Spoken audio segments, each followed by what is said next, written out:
Good morning, everyone. Yesterday, we are discussed about product method and also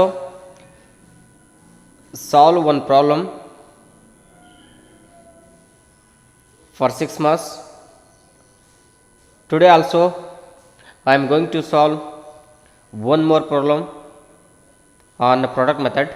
The problem is Sarthak and Sanvi are partners sharing profit and losses equally. According to partnership deed, interest is charged on drawings at 10% per annum. The drawings of the partners during the year were as follows. Sarthak drawings on 1st June 2020 rupees 3500.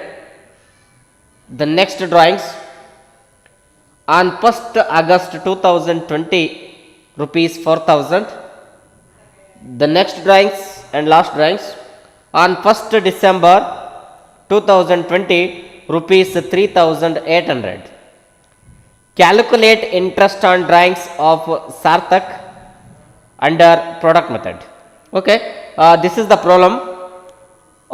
You know that already the procedure of how to calculate the product method. What is the formula for that? Interest is equal to total product into rate into 1 by 12. ನಿನ್ನೆ ಕ್ಲಾಸಲ್ಲಿ ನಾವು already ಒಂದು ಪ್ರಾಬ್ಲಮನ್ನು solve ಮಾಡಿದ್ದೀವಿ. Okay, ಹಂಗಂದರೆ Sarthak ಮತ್ತು ಸಾನ್ವಿ ಅನ್ನೋ ಇಬ್ಬರು ಪಾಲುದಾರರು ಲಾಭ ಮತ್ತು ನಷ್ಟಗಳ ಹಂಚಿಕೆಯನ್ನು ಅವರು ಈಕ್ವಲ್ ಆಗಿ ಶೇರ್ ಮಾಡ್ಕೊತಾರೆ, ಅಂದರೆ ಸಮಾನವಾಗಿ ಅವರು ಶೇರ್ ಮಾಡ್ಕೊತಾರೆ. ಅಕಾರ್ಡಿಂಗ್ ಟು ಪಾರ್ಟ್ನರ್ಶಿಪ್ ಡೀಡ್, ಕರಾರು ಪತ್ರದ ಮೂಲಕ ಅವರ ಒಂದು ಚಾರ್ಜಸ್ ಬಡ್ಡಿ ದರ ಎಷ್ಟಿದೆಯಪ್ಪ ಅಂದರೆ 10% ಇದೆ. ಸಾರ್ಥಕ್ ಅನ್ನೋರು ಆ ಒಂದು ವರ್ಷಕ್ಕೆ 3 ಸಲ ಅವರ ಅಮೌಂಟನ್ನು ವಿಡ್ರಾಲ್ ಮಾಡ್ತಾರೆ. ಅದರಲ್ಲಿ ಡೇಟ್ ಕೂಡ ಅವ್ರು ಕೊಟ್ಟಿದ್ದಾರೆ. 1st ಜೂನ್ ಅಥವಾ 1ನೇ ಜೂನ್ 2020ಕ್ಕೆ 3,500 ರೂಪಾಯಿ ಅವ್ರು ವಿಡ್ರಾಲ್ ಮಾಡ್ತಾರೆ. ಅದಾದ ನಂತರ 1/8/2020ಕ್ಕೆ 4,000 ರೂಪಾಯಿನ ವಿಡ್ರಾಲ್ ಮಾಡ್ತಾರೆ. 1/12/2020ಕ್ಕೆ 3,800 ರೂಪಾಯಿನ ಅವರು 3 ಟೈಮ್ಸ್ ವಿಡ್ರಾಲನ್ನು ಮಾಡ್ತಾರೆ. ನಾವೇನು ಮಾಡೋಕ್ಕಪ್ಪ ಅಂತಂದರೆ interest on drawings of Sarthak, ಅಂದರೆ ಸಾರ್ಥಕ್ ಅವರು ಬಡ್ಡಿಯನ್ನು ಎಷ್ಟು ಕಟ್ತಾರೆ, ಆ ಒಂದು ಡ್ರಾಯಿಂಗ್ಸ್ ಮೇಲೆ ಎಷ್ಟು ವಿಡ್ರಾಲ್ ಮಾಡ್ತಾರೆ, ಆ ವಿಡ್ರಾಲ್ ಮೇಲೆ ಎಷ್ಟು ಅವರು ಬಡ್ಡಿಯನ್ನು ಕಟ್ತಾರೆ ಅನ್ನೋದ್ರ ಬಗ್ಗೆ ನಾವು ಕ್ಯಾಲ್ಕುಲೇಷನನ್ನು ಮಾಡಬೇಕಾಗ್ತದೆ. ಓಕೆ, ಹಂಗಂದರೆ ಪ್ರಾಬ್ಲಮ್ ನೋಡ್ಕೊಂಡಿದ್ರಿ. ಈಗ ಸೊಲ್ಯೂಷನನ್ನು ಮಾಡಿಬಿಡೋಣ. ಓಕೆ, ಹಂಗಂದರೆ ಸೊಲ್ಯೂಷನ್ ಯಾವ ರೀತಿ ಈಗ ಮಾಡ್ಬೇಕನ್ನ ಆಲ್ರೆಡಿ ಗೊತ್ತಿದೆ ನಿಮಗೆ. ಓಕೆ, ಹಂಗಂದರೆ calculation of interest on drawings under product method of ಯಾರ್ದು ನಾವು ಕ್ಯಾಲ್ಕುಲೇಷನ್ನ ಮಾಡ್ತಾ ಇದ್ವಿ, ಸಾರ್ಥಕ್ ಅವರು. ಓಕೆ, ಹಂಗಂದರೆ calculation of Sarthak drawings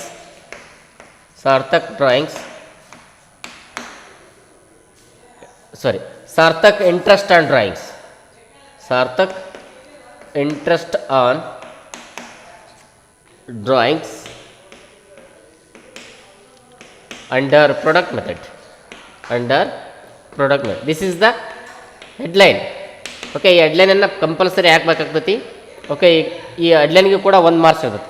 okay, ಹಾಗಾದರೆ ನಾವು ಫಾರ್ಮೇಟನ್ನು ನೋಡಿದ್ವಿ ನಾವು. ಓಕೆ, ಹಾಗಾದರೆ calculation of Sarthak interest on drawings under product method ಅಂತ ನಾವು ಹೆಡ್ಲೈನ್ ಹಾಕ್ಬೇಕಾಗುತ್ತೆ. ಓಕೆ, ಹಾಗಾದರೆ ಫಸ್ಟ್ ಏನಿದೆ ಫಾರ್ಮೇಟಲ್ಲಿ ನೀವು ಆಲ್ರೆಡಿ ನಿನ್ನೆ ನೋಡಿದಿರಿ ಯಾವ ರೀತಿಯಾಗಿದೆ. ಹಂಗಾದ್ರೆ ಫಸ್ಟ್ ಒಂದು ಏನೈತ್ರಿ, date of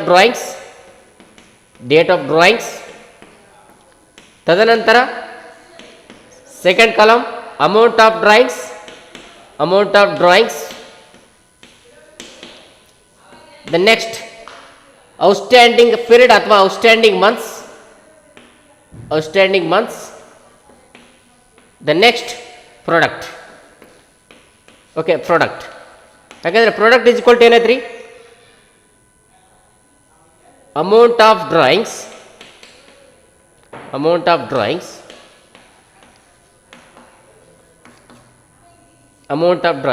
into number of outstanding months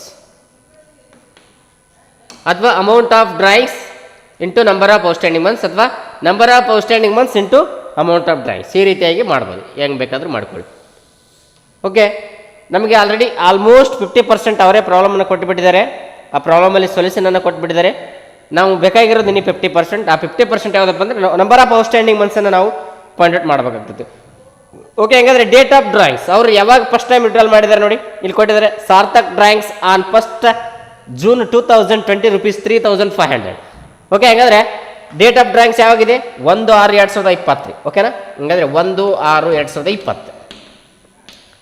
1/6/2020. Okay, ಎಷ್ಟು ಅಮೌಂಟನ್ನು ವಿಡ್ರಾಲ್ ಮಾಡಿದರೆ? 3,500.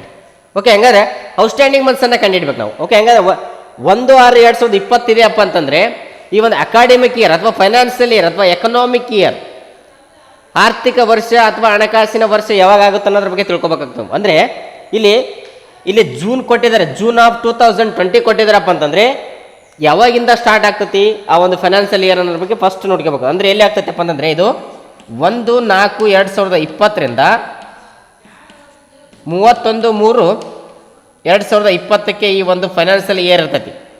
ಓಕೆ, ಇದ್ರ ಮೇಲೆ ನಾವು ಫೈಂಡ್ ಔಟನ್ನು ಮಾಡಬೇಕಾಗ್ತೈತಿ. 5ನೇ ತಿಂಗಳ ಅಥವಾ 4ನೇ ತಿಂಗಳ ಅಥವಾ 6ನೇ ತಿಂಗಳ ಅಥವಾ 7ನೇ ತಿಂಗಳ 8ನೇ ತಿಂಗಳ ಅದ್ರದ್ದು ಫೈನಾನ್ಷಿಯಲ್ ಇಯರ್ ಎಲ್ಲಿಂದ ಎಲ್ಲಿವರೆಗೆ ಇದೆ ಅನ್ನೋದ್ರ ಬಗ್ಗೆ ಫಸ್ಟ್ ತಿಳ್ಕೊಂಬಿಟ್ರೆ ನಾವು ಇದನ್ನು ಔಟ್ಸ್ಟ್ಯಾಂಡಿಂಗ್ ಮಂತ್ಸನ್ನು ಕಂಡುಹಿಡಿದು ತುಂಬ ಈಸಿ ಆಗ್ತೈತಿ. ಓಕೆ, ಹಂಗಾದ್ರೆ 1/6/2020 rupees 3,500 ಇದೆ. Okay, date of drawings 1/6/2020, amount of drawings 3,500. ಹಂಗಾರೆ ಔಟ್ಸ್ಟ್ಯಾಂಡಿಂಗ್ ಮಂತ್ಸ್ ಯಾವಾಗ ಆಗುತ್ತೆ ನೋಡಿ, ಅಂದರೆ 1/6/2020 ಎಂಡ್ ಆಫ್ ದ ಇಯರ್ ಯಾವಾಗಿದೆ ಈ ಒಂದು ಫೈನಾನ್ಷಿಯಲ್ ಇಯರ್? 31/3/2021. ಅಂದರೆ 6ನೇ ತಿಂಗಳಿಂದ ಹಿಡಿದು 31/3 ಎಷ್ಟು ತಿಂಗಳಾಗುತ್ತೆ ನೋಡ್ಬೇಕು. ಅಂದರೆ ಇದು 1ನೇ ತಾರೀಕಿದೆ ಅಂತಂದರೆ 6ನೇ ತಿಂಗಳ ಕನ್ಸಿಡರ್ ಮಾಡಬೇಕು. ಒಂದು ವೇಳೆ 30 ಅಥವಾ 31 ಇತ್ತಂದರೆ ಇಲ್ಲಿ ಮುಂದೆ ಬರುವಂತಹ ಒಂದು ಮಂತ್ಸನ್ನು ನಾವು ನೋಡಕತ್ರಿ ಬಿಡಬೇಕಾಗ್ತೈತಿ. ಓಕೆ, ಹಂಗಂದ್ರೆ ಎಷ್ಟಿದೆ ನೋಡಿ 6ನೇ ತಿಂಗಳು. ಅಂದರೆ ಯಾವುದು 6ನೇ ತಿಂಗಳು ಅಂದರೆ ಯಾವುದು? June, July, August, September, October, November, December, January, February, March. ಅಂದರೆ ಎಷ್ಟು ತಿಂಗಳು ಆಗ್ತೈತಿ ಇಲ್ಲಿ? ನಂಬರ್ ಆಫ್ ಔಟ್ಸ್ಟ್ಯಾಂಡಿಂಗ್ ಮಂತ್ಸ್ ಎಷ್ಟಾಗುತ್ತೆ? 10 ತಿಂಗಳು ಆಗ್ತೈತಿ. ಓಕೆ, ಹಂಗಾದ್ರೆ ಪ್ರಾಡಕ್ಟನ್ನು ಕಂಡಿಡ್ರಿ. ಪ್ರಾಡಕ್ಟ್ ಇಸ್ ಈಕ್ವಲ್ ಟು ಏನೈತೆ ರೀ? ಅಮೌಂಟ್ ಆಫ್ ಡ್ರಾಯಿಂಗ್ಸ್ ಎಷ್ಟೈತೆ ರೀ? 3,500 ರೂಪಾಯಿ ಇದೆ. ನಂಬರ್ ಆಫ್ ಔಟ್ಸ್ಟ್ಯಾಂಡಿಂಗ್ ಮಂತ್ಸ್ ಈಗ ಕಂಡಿಡಿದ್ರಿ ನೀವು 10. ಹಂಗಂದ್ರೆ ಎಷ್ಟಾಗುತ್ತೆ ರೀ? ಇಲ್ಲಿ 35,000 ರೂಪಾಯಿ ಆಗ್ತೈತಿ. ಆಗುತ್ತೇನು ರೀ? 3,500 ಇಂಟು 10 35,000 ಆಗ್ತೈತಿ. ಓಕೆ, ಅದಾದ ನಂತರ ನೆಕ್ಸ್ಟು ಸೆಕೆಂಡ್ ಟೈಮ್ ಯಾವ ವಿಡ್ರಾಲ್ ಮಾಡ್ಯಾರ? 1/8/2020. ಎಷ್ಟು ಅಮೌಂಟನ್ನು ವಿಡ್ರಾಲ್ ಮಾಡಿದ್ದಾರೆ ಅವರು? ಹಂಗಂದ್ರೆ 4,000 ರೂಪಾಯಿ ವಿಡ್ರಾಲ್ ಮಾಡಿದ್ದಾರೆ. ಅದೇ ರೀತಿ ಈಗ ನಂಬರ್ ಆಫ್ ಔಟ್ಸ್ಟ್ಯಾಂಡಿಂಗ್ ಮಂತ್ಸ್ ಕಂಡಿಡ್ರಿ. ಎಲ್ಲಿಂದ? ಇದು 8ನೇ ತಿಂಗಳಂದ್ರೆ ಯಾವ್ದ್ರೆ? ಆಗಸ್ಟಿಂದ ಅಪ್ ಟು ಮಾರ್ಚ್ 2021 ಮಾಡ್ಬೇಕು ನಾವು. ಅಂದರೆ August, September, October, November, December, January, February, March. ಎಷ್ಟು ತಿಂಗಳು ಆಗ್ತೈತಿ ರೀ? 8 ತಿಂಗಳು ಆಗ್ತೈತಿ. ನಂಬರ್ ಆಫ್ ಔಟ್ಸ್ಟ್ಯಾಂಡಿಂಗ್ ಮಂತ್ಸ್ ಎಷ್ಟು 8. ಓಕೆ, ಹಂಗಾದ್ರೆ ಪ್ರಾಡಕ್ಟನ್ನು ಮಾಡಿರಿ. ಅಮೌಂಟ್ ಆಫ್ ಡ್ರಾಯಿಂಗ್ಸ್ ಎಷ್ಟಿದ್ರಿ ಇಲ್ಲಿ? 4,000 ರೂಪಾಯಿ ಇದೆ. 4,000 ಇಂಟು 8 ನಂಬರ್ ಆಫ್ ಔಟ್ಸ್ಟ್ಯಾಂಡಿಂಗ್ ಅಂದರೆ 8 ನಾಲ್ಕಲ್ಲಿ 32 ಅಂದರೆ 32,000 ರೂಪಾಯಿ ಆಗ್ತದೆ. ಆಗುತ್ತೇನು ರೀ? 4,000 ಇಂಟು 8 ಅಂದರೆ 32,000 ರೂಪಾಯಿ ಆಗ್ತದೆ. ಓಕೆ, ಅದಾದ ನಂತರ ನೆಕ್ಸ್ಟ್ ಇನ್ನೊಂದು ಟೈಮ್ ವಿಡ್ರಾಲ್ ಮಾಡಿದರೆ ಯಾವಾಗ ವಿಡ್ರಾಲ್ ಮಾಡಿದರೆ ಅವರು? ಸಾರ್ಥಕನವರು 1/12/2020. ಓಕೆ, 1/12/2020 ಹಿಡಿದು 31/3/2021 ಎಷ್ಟು ತಿಂಗಳು ಆಗ್ತೈತೆ ನೋಡ್ಬೇಕಾದ್ರೆ? ಅಂದರೆ 12ನೇ ತಿಂಗಳು. ಓಕೆನಾ? 12 ತಿಂಗಳು. ಓಕೆನಾ? ಓಕೆ, ಹಂಗಾದ್ರೆ ಡಿಸೆಂಬರ್ 2020, ಜನವರಿ 2021, ಫೆಬ್ರವರಿ 2021, ಮಾರ್ಚ್ 2021. ಓಕೆ, ಮಾರ್ಚ್ 31 ಮಾರ್ಚ್ಗೆ 2021 ಎಷ್ಟು ತಿಂಗಳು ಆಗ್ತೈತ್ರಿ? ಹಾಗಾದ್ರೆ ಇಲ್ಲಿ ಟೋಟಲ್ 4 ಮಂತ್ಸ್ ಆಗ್ತೈತಿ. ಓಕೆ, ಅಮೌಂಟ್ ಆಫ್ ಡ್ರಾಯಿಂಗ್ಸ್ ಎಷ್ಟು ವಿಡ್ರಾಲ್ ಮಾಡಿದ? 3,800 ರೂಪಾಯಿ ಮಾಡಿದಂತ into 4. Okay, amount of drawings into number of outstanding months. Amount of drawings ಎಷ್ಟೈತ್ರಿ? 3,800 ಐತೆ. ನಂಬರ್ ಆಫ್ ಔಟ್ಸ್ಟ್ಯಾಂಡಿಂಗ್ ಮಂತ್ಸ್ 4 ಇದೆ. ಓಕೆ, ಹಂಗಂದ್ರೆ ಎಷ್ಟಾಗ್ತೈತಿ ನೋಡ್ರಿ ಇಲ್ಲಿ? 3,800 ಇಂಟು 4 ಎಷ್ಟಾಗುತ್ತೆ? ಹಾಗಾದ್ರೆ 15,200 ರೂಪಾಯಿ ಆಗ್ತೈತಿ. ಆಗುತ್ತೇನು ರೀ? 15,200 ಆಗ್ತೈತಿ. ಓಕೆ, ಇಷ್ಟು ಈ ಅಮೌಂಟನ್ನು ಕೊಟ್ಟಿದ್ದಾರೆ. ನಾವು ಏನು ಮಾಡ್ಬೇಕ್ರಪ್ಪ ಅಂದ್ರೆ ಇವಾಗ ಟೋಟಲನ್ನು ಮಾಡ್ಬೇಕಾಗ್ತೈತಿ. ಯಾವಾದ್ರಿ? ಆವಾಗ ಟೋಟಲ್ ಪ್ರಾಡಕ್ಟ್ ಸಿಗುತ್ತೆ ನಮಗೆ. Total product is equal to 35,000 plus 32,000 plus 15,000 200. ಹಂಗಂದ್ರೆ ಎಷ್ಟಾಗ್ತೈತಿ ಇಲ್ಲಿ 82,200 ಏನೋ ಬರುತ್ತೆ. ಓಕೆ, ಹಂಗಂದ್ರೆ 82,200 ಬರುತ್ತೆ. ಈಗ ಜಸ್ಟ್ ನಾವು ಫಾರ್ಮುಲಾವನ್ನು ಅಪ್ಲೈ ಮಾಡ್ಬೇಕ್ರಿ. ಓಕೆ, ಫಾರ್ಮುಲಾ ಯಾವ ರೀತಿಯಾಗಿದೆ ಹಾಗಾದರೆ ಪ್ರಾಡಕ್ಟ್ ಮೆಥಡ್ ಎಷ್ಟಿದೆ? Interest is equal to total product into rate into 1/12 ಇದೇನಾ? ಓಕೆ, ಹಾಗಾದರೆ ಟೋಟಲ್ ಪ್ರಾಡಕ್ಟ್ ಎಷ್ಟೈತ್ರಿ? 82,200 ರೂಪಾಯಿ. 82,200 ಇಂಟು ರೇಟ್ ಆಫ್ ಇಂಟ್ರೆಸ್ಟ್ ಇದು ಕೊಟ್ಟಿದೆ ನೋಡಿ. Interest is charged on drawings at 10% per annum ಅಂತ. 10% ಪರ್ ಆ್ಯನಮ್ ಇದೇನಾ? 10% ಪರ್ ಆ್ಯನಮ್ ಅಂದರೆ ಹಂಗಾರೆ ರೇಟ್ ಆಫ್ ಇಂಟ್ರೆಸ್ಟ್ ಎಷ್ಟೈತ್ರಿ? 10%. 10/100 ಇಂಟು 1/12 ಆ್ಯಸ್ ಯೂಸ್ವಲ್ ಮಾಡ್ಬೇಕ್ರಿ. ಓಕೆ, ಇದನ್ನು ಸಿಂಪ್ಲಿಫೈ ಮಾಡಿ 82,200 ಇಂಟು 10/100 ಇಂಟು 1/12. ಓಕೆ, ಹಂಗಾದ್ರೆ ಎಷ್ಟಾಗ್ತೈತಿ ಇಲ್ಲಿ? 685 ರೂಪಾಯಿ ಏನಾಗ್ತೈತಿ. ಓಕೆ, ಕ್ಯಾಲ್ಸಿ ಇದೆಲ್ಲ ಕ್ಯಾಲ್ಸಿ ತೊಗೊಂಡು ನೀವು ಬಿಡಿಸ್ಬೇಕಾಗ್ತೈತಿ. 82,200 ಇಂಟು 10/100 ಇಂಟು 1/12.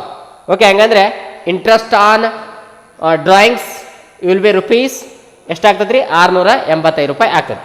685 ಆಗ್ತೈತಿ. ಓಕೆ, ಯಾರು ವಿಡ್ರಾಲ್ ಮಾಡಿದ್ರಲ್ಲ ಅವ್ರ ಹೆಸರನ್ನ ಬರೀಬೇಕು. ಯಾರು ಅವರು? ಸಾರ್ಥಕ್ ಅನ್ನೋರು ಏನು ಮಾಡಿದ್ರೆ ಅಮೌಂಟನ್ನು ವಿಡ್ರಾಲ್ ಮಾಡಿದ್ರು. ಓಕೆ, ಹಂಗಾದ್ರೆ ಇಂಟ್ರೆಸ್ಟ್ ಆನ್ ಸಾರ್ಥಕ್ ಡ್ರಾಯಿಂಗ್ಸ್